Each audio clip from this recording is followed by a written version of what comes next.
Welcome back to another volume of truly disturbing tales from Reddit. Today we're going to be narrating 3 new unsettling stories, taken directly from the platform. I encourage you all to sit back, grab a snack, and enjoy these terrifying personal accounts. Now, without any further delay, let's jump right in.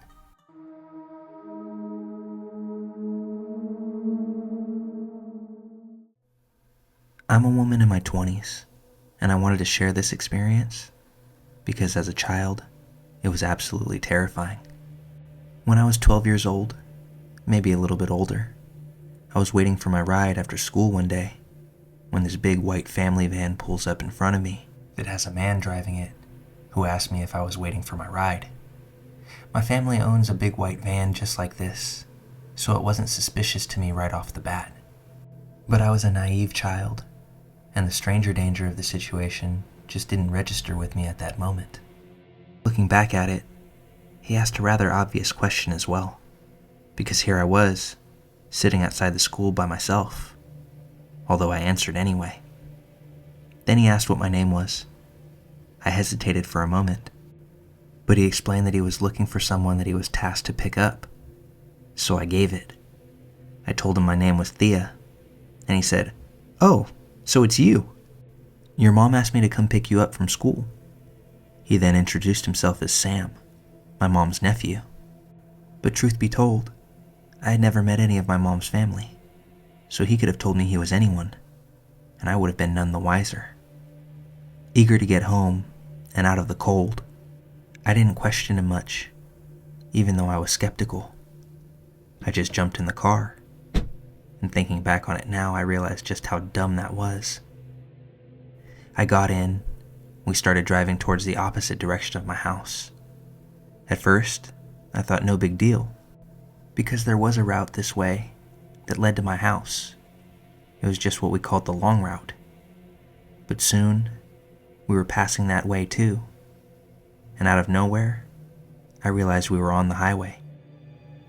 At this point, any trace of happiness in me to be out of the cold quickly left my body as I found myself on the edge of tears. I asked him if he could please take me home, and that if my mom sent him, then he should know that I'm not really allowed to go out after school.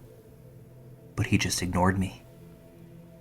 At this moment, I officially began bawling my eyes out, and cars that were passing us on the highway or standing next to us in traffic began to stare. At one point, I was crying so much that he slammed his hands on the steering wheel and started mumbling how this would just be easier for both of us if I would shut up. My thoughts may have been all over the place at this point, but I knew that anything would be better than making it to wherever he was taking me. So in a moment, I decided that as the car slowed down, I was going to unlock my door and jump out. As we were in traffic, that moment presented itself rather swiftly. In all honesty, I wasn't thinking at all, because if I thought about it, I would have chickened out right then and there. And for once, I thank God that I didn't think twice. I hit the ground and landed on my left leg. The pain was so bad, but I didn't care, because in my head, anything was better than staying in that car. The guy didn't even bat an eye. I feel like in the chaos, I saw him try and grab me, but once I freed myself from the passenger seat, he just sped away. As I'm laying in the far right lane of a semi-busy highway, I look up and see a car barreling down on me, just as they hit their brakes and come to a screeching halt. When the woman driving realized that I was just a child, laying in the middle of the road, she turned her hazards on and ushered me to the shoulder of the highway, where she sat and waited with me until the police showed up. I remember that the police and my parents showed up at roughly the same time. I told the police what had happened, to which my parents were shocked that I would just willingly get in the car with a stranger, although the relief of having me safe overwhelmed them to no end. I remember this being the last time I was ever allowed to wait for my ride after school by myself, something that lasted all the way up through high school. Whenever I got out of class, I was sure to meet my parents at the curb, where they would undoubtedly be waiting for me. I never saw that man in that white van again, nor do I know what happened to him. But my hope of all hopes is that he never found another child as naive as myself to attempt to prey on again.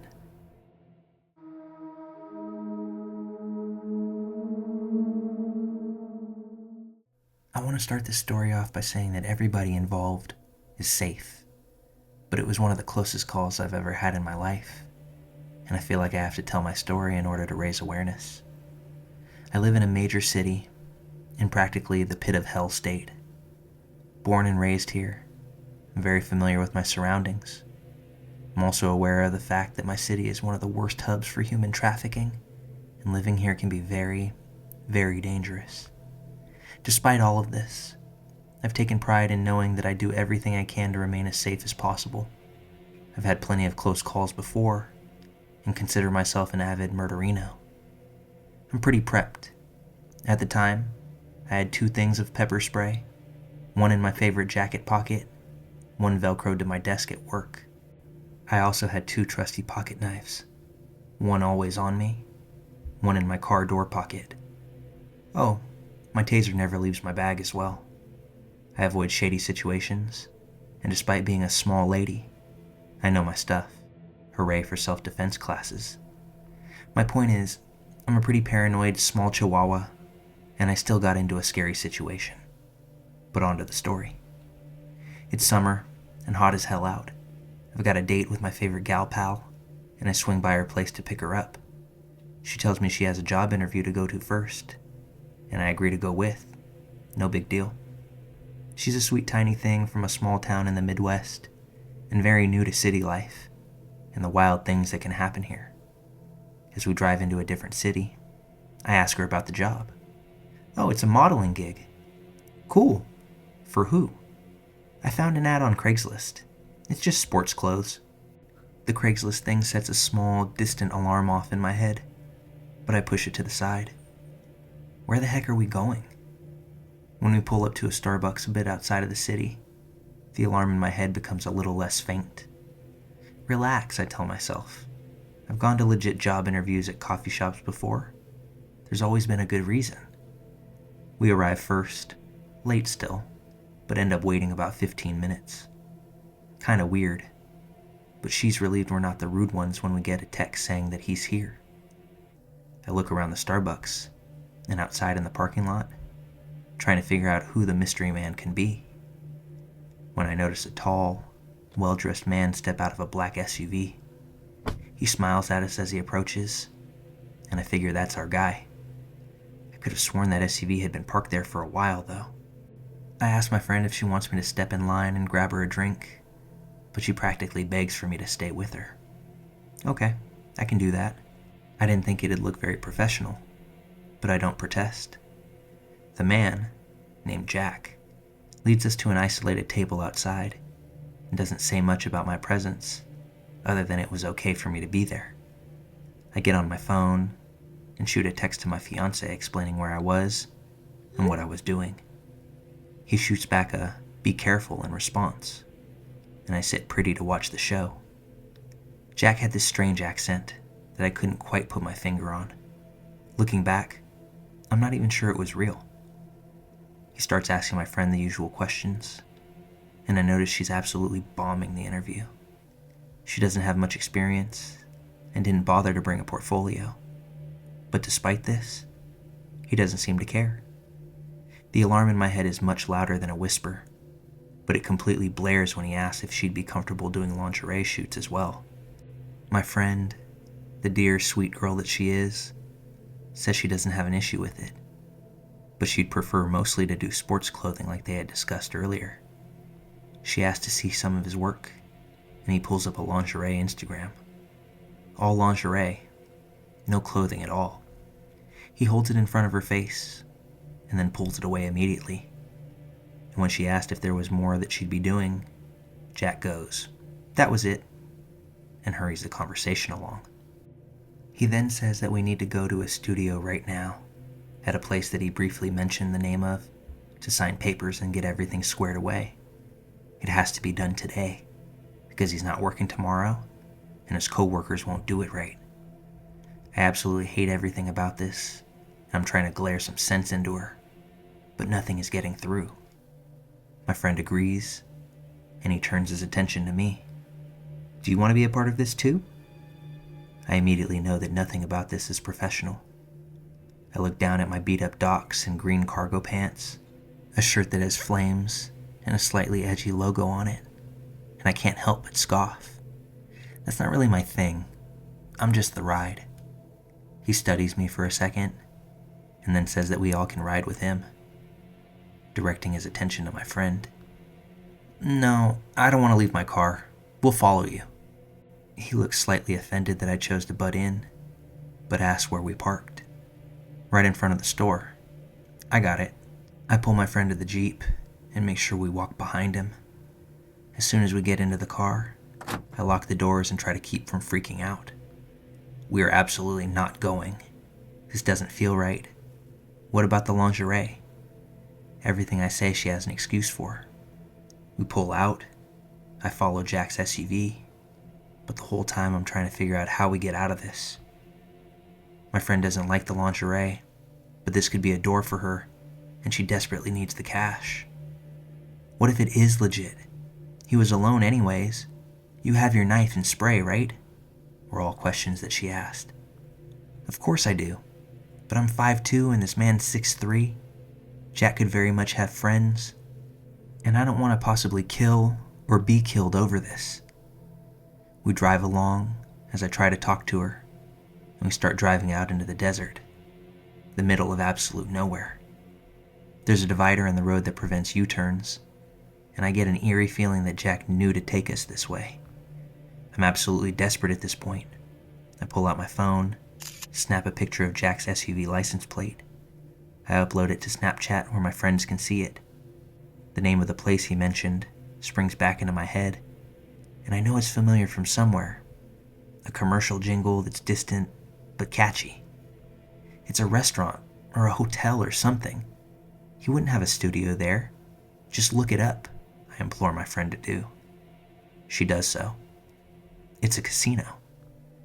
Unless this man has rented out a space, he wouldn't have a studio there. It's not consistent with the information he gave us at all. My friend is rightfully freaked at this point. I tell her that this isn't uncommon, and he was trying to confuse us the entire time. Throughout the entire interview, she had a confused and hesitant look on her face, like this wasn't what she was promised or expecting at all. She finally agrees that we need to get out of there, and I start to breathe easily again. I notice that every 5 minutes or so, there's a break in the median. It's a rough, quick stop and turn around, but it'll have to do. So I do it, and we absolutely gun it. My friend gets a call from Jack, and at first she ignores it. But I convince her to call back, and she gets nothing at all, like the number had blocked her. Her call didn't go through. I tell her to screenshot the Craigslist ad, but she can't find it anywhere. It's like every trace of Jack that she had disappeared. We go back to her apartment. I tell her she needs to report this. She promises she will, but later, because she doesn't want her husband to know. He didn't even know she had this interview to begin with, and she didn't want him to know what had happened. If I hadn't driven her, she would have gone alone, without telling a soul, and who knows what could have happened. I tried to not scold her too badly, but I just reminded her that our city was very different and much more dangerous than where she's from. Sweet girl, I hope you're a little more awakened to the world, and I'm sorry for that. It's been a few months since we split ways, and I'm still worried to death over all the oblivious crazy things that you get into.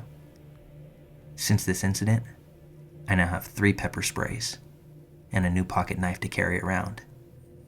I'm almost 4 months pregnant now, finally ready to get out of this damn dangerous city. Please, whoever may be listening to this, be safe out there. It's such a scary world. And be damn careful with Craigslist. Jack, if you're really the scary guy my gut deemed you to be, f*** you. And let's not ever meet again.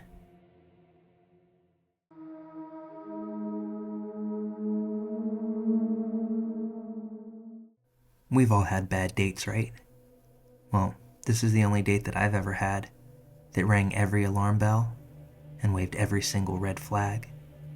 I'll preface this by saying I don't go on many dates, but when I do, I make sure that I follow safety protocol by only meeting my date in public places, letting either family or friends know where I'm going, and parking in a populated place close by to wherever we meet. Anyway, this date initially suggested we meet at his house to watch a movie and have a few drinks. I said no, I don't feel comfortable with that, and I only want to meet in public. He seemed okay with this, but then brought it up a few more times, and I said if money is an issue, we could meet up another time or forget about it altogether.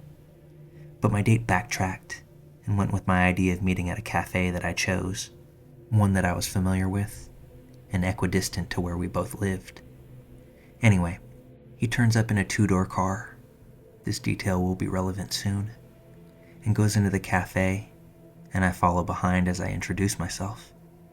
After a polite introduction, things begin to get weird rather quickly.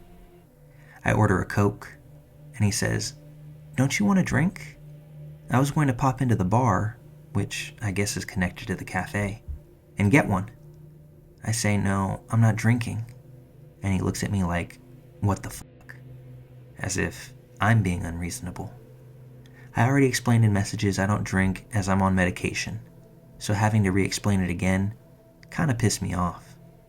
He seemed disappointed and goes to order a cider from the bar while I grab a table. We sit down with our drinks, and Date immediately goes on about going back to his place again, even though the original plan was to stay here and order food. And I had already made it clear, "Dude, I'm not going back to your house." He says something along the lines of having a few drinks and eating at his place. And I said, "We don't have to eat. We can just have our drinks and leave." He gets defensive, says he has money, but prefers if we go back to his place. I make a joke and say, "You're not a killer, are you?" And instead of laughing it off, he stares at me uncannily and says, "You don't think I would hurt you, do you?" I laugh uncomfortably and say, "Of course not." But really, I'm relieved this date won't be going any further. Date suddenly says, "Are you going to follow me in your car? Because that wouldn't make sense. How about we go in my car, but I've got packages in the front, so you have to squeeze in the back, and I'll drop you back off at your car later." In reality, that made far less sense than me following him in my own car and then driving home from his house after. The fact it was completely illogical made it even more creepy in my mind. Every alarm bell was going off at this point. I said, "Look, I don't want to go to your place, and your insistence is giving me the creeps." Date looks pretty shocked. He mumbles something about needing to use the bathroom and excuses himself from the table. A few moments later, I see him through the cafe window getting into his car and driving off. Massive bullet dodged, in my opinion. Also, the fact that his car didn't have back doors just made this feel all the more sinister. I keep imagining if something happened in that car and I wouldn't be able to escape. I was amazed at how many red flags and warnings could go off in such a short amount of time.